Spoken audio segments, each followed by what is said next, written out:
сәлеметсіз бе? О, сәлем Мамық, қалың қалай? Жақсы, сіздің қалыңыз қалай?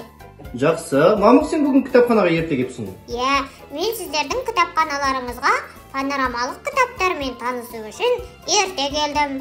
Маған панорамалық кітаптарды көрсетіңізші. Панорамалық кітаптар дейсің бе? Жүре ғой, мен саған көрсетейін. Міне Мамық, біздің панорамалық кітаптар. Сен бауырсақ ертегісін білесің бе? Иә, білемін.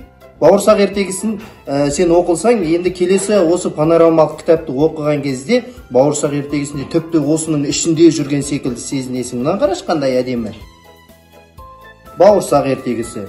Одан кейін шалқан ертегісі бар. Шалқан ертегісінде де дәл солай. Өзің тіпті құдды бір осы шалқан ертегісіндегі шалқанды өзің тартып жатқан секілді сезінесің ішінде.